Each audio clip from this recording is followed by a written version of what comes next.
Bonjour à vous, bienvenue dans cette troisième capsule des dessous de Batiscaf. Aujourd'hui, nous allons nous entretenir des mécanismes de jeu qui ont été implantés à l'intérieur de l'activité afin de nourrir le jeu, afin d'alimenter les interactions entre les personnages et entre les personnages et le scénario. D'emblée, il convient de faire une précision par rapport au jeu de rôle grandeur nature, théâtre de l'incarnation versus le théâtre traditionnel. La présence de mécanismes et de règles à l'intérieur de ce type d'activité-là est nécessaire, est essentielle. Effectivement, à l'intérieur du théâtre traditionnel, les acteurs vont incarner des personnages, oui. Leur objectif est de manifester, de présenter une pièce à un public, à des spectateurs, et ils vont suivre la plupart du temps un script, un scénario qui est vraiment défini. Ils vont évidemment avoir une certaine liberté dans la manière dont ils interprètent le personnage, mais cette interprétation-là est toujours faite en fonction justement du script. Donc c'est plus une liberté dans certaines démarches d'incarnation, disons. Tandis qu'à l'intérieur du théâtre de l'incarnation, du jeu de rôle grandeur nature, on a toujours un espace de liberté qui est laissé aux gens, aux participants. D'abord et avant tout, ce sont des jeux.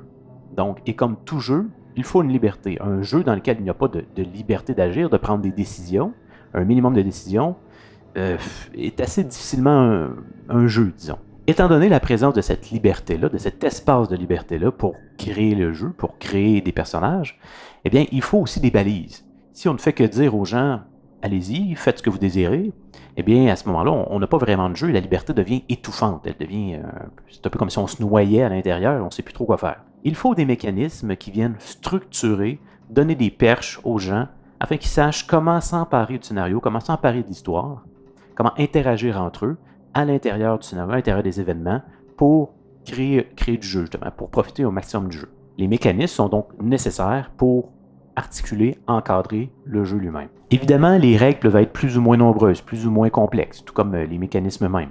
En fonction de l'événement, en fonction de l'activité qui est organisée, l'organisation qui le fait, le créateur, va pouvoir imposer, implanter ses propres règles et en faire quelque chose qui sert le jeu dans la mesure du possible. Dans le cas de Batiscaf, on a voulu que les règles restent le plus simples possible, le plus naturel possible, qu'elles ne provoquent pas de bris de jeu, de bris d'immersion. Il n'y aura donc pas de points de vie, de fiches de personnages extrêmement élaborés, de règles de commerce, ou peu importe toutes ces notions-là. Donc on reste vraiment dans quelque chose du plus simple et naturel possible, pour que les gens puissent construire naturellement leur personnage sans avoir à se soucier s'ils respectent ou non les règles qui sont propres à l'événement. En ce sens-là, quelque chose de fondamental est mis au clair dès le début de l'événement, dès les ateliers préparatoires eux-mêmes. Le bathyscaphe, dans le scénario, descend dans la fosse des Mariannes et remonte éventuellement. Ce qui signifie que les gens n'ont pas le contrôle sur les événements à l'extérieur du bathyscaphe. Donc, si par exemple à 1h32, le bathyscaphe rencontre un banc de poissons, les gens ne peuvent pas contrôler ce banc de poissons-là. Il arrive à 1h32, il repart à 1h38, et c'est tout. Ce que les gens peuvent contrôler, et là où les règles et les mécanismes doivent justement s'appliquer, c'est à l'intérieur de leur réaction face à ça. Comment est-ce qu'eux interprètent le passage de ce banc de poissons-là, comment eux réagissent individuellement face à lui, et comment eux se créent, se définissent face à lui. Donc le premier élément important de Bathyscaphe, c'est que l'événement lui-même est séparé en 3 actes. C'est quelque chose d'assez particulier par rapport à la plupart des grandeurs nature ou du théâtre de l'incarnation au Québec. Donc habituellement, on rentre en jeu, on le fait d'un coup et c'est fini. Dans le cadre actuel, on a voulu séparer l'événement en 3. Un acte d'à peu près 1h15, un autre de 2 heures et un autre final d'à peu près 1h20. Ceux-ci étant séparés par 2 entr'actes, lors desquels les gens peuvent sortir du décor, du sous-marin, du bathyscaphe, pour se reposer un peu, aller aux toilettes, se nourrir, boire, peu importe. Pourquoi est-ce que ce choix-là a été fait? Tout d'abord, le fait de diviser l'événement en 3 actes nous permet, en tant qu'organisation, que metteur en scène, de relancer chaque nouvel acte sur une nouvelle dynamique. Donc, par exemple, le premier acte, on est davantage dans une optique de gérer le chaos. Donc, les gens se réveillent, le bathyscaphe est un peu en proie à certaines avaries, et les gens doivent gérer ça, comprendre et reprendre le contrôle. Le deuxième acte, on est davantage dans comprendre le pourquoi. Donc, qu'est-ce qu'on fait là? Tandis que dans le troisième acte, là, on tombe davantage dans des dilemmes moraux, donc la réaction face à tout ça. Et le deuxième avantage, probablement le plus important de cette division-là, c'est l'idée que nous pouvons, de façon incrémentale, si on peut dire, expliquer les règles et les mécanismes aux gens au fur et à mesure où ils sont pertinents pour le jeu. Plutôt que de donner un livre de règles de 20 pages aux gens au début afin qu'ils comprennent tout ce qui va se passer et comment ils devront réagir, même si ça ne s'applique pas avant 4 heures, eh bien, nous le faisons étape par étape. Donc, avant le premier acte, nous expliquons les règles et les mécanismes qui vont s'appliquer au premier acte, avant le deuxième, au deuxième, et avant le troisième, au troisième. De cette manière-là, les gens n'ont pas l'esprit embourbé par plein de règles, ils ne sont pas brimés dans leur jeu par rapport à ce qu'ils peuvent ou ne peuvent pas faire. Donc, on y va vraiment étape par étape, grâce au fonctionnement par acte. Comme on l'a déjà mentionné dans une capsule précédente, Bathyscaphe est basé sur la notion de se définir soi-même, donc se choisir soi-même face à des événements extérieurs qui surviennent. Donc, les mécanismes vont appuyer tout ça et venir le baliser. Donc, la création de personnages est au cœur de l'événement. Ce qui fait en sorte que lorsque les gens arrivent à Bathyscaphe, ils n'ont pas de personnage, ils ne savent pas ce qu'ils vont incarner. Ce n'est qu'au fil de l'événement, au fil de leur découverte, de leur action, qu'ils vont se définir eux-mêmes. Le personnage en lui-même est défini par une multitude d'identités qu'il constitue et qui, une fois rassemblées ensemble, finissent par créer un portrait complet de qui ils sont. Et c'est donc au fur et à mesure des différentes étapes, des différents mécanismes, que le tout va se concrétiser.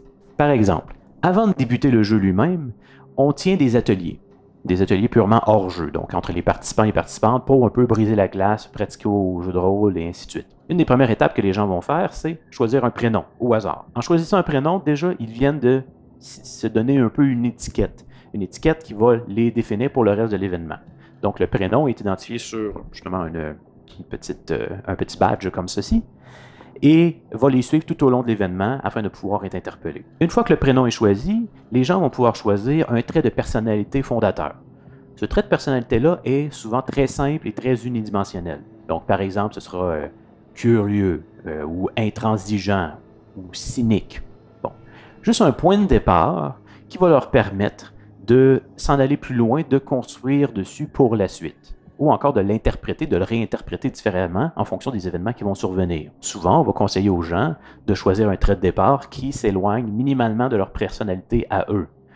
Donc, c'est le meilleur moyen pour s'assurer que le personnage qu'ils vont incarner ne les poussera pas, en cas de crise, à retomber dans leur retranchement naturel et à finalement se jouer eux-mêmes plutôt que de jouer un personnage. Ensuite, à partir du trait de personnalité fondateur, les gens vont se faire attribuer des black box. Une black box, c'est comme une improvisation qui est créée afin de revivre un souvenir du passé dans un environnement relativement neutre. Plutôt que de juste écrire sur papier, vous vous rappelez avoir vécu un conflit avec votre père, votre mère, bon, etc.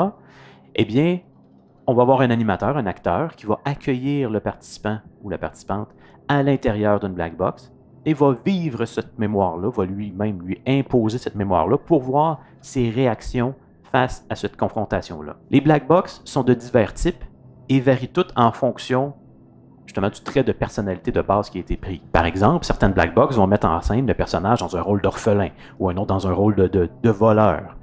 Dans leur jeunesse, évidemment, c'est pas récent. L'objectif de la black box, c'est de voir comment est-ce qu'un personnage va réagir face à certaines situations confrontationnelles. Donc, en se faisant proposer justement une tension, un conflit très très spécifique de son passé, le personnage va devoir réagir d'une certaine manière. À partir de là, on va pouvoir attribuer des traits d'identité morale beaucoup plus développés et ayant des avantages, des inconvénients, donc des forces, des faiblesses, qui vont permettre au personnage de beaucoup mieux s'orienter à l'intérieur de sa propre incarnation dans le futur.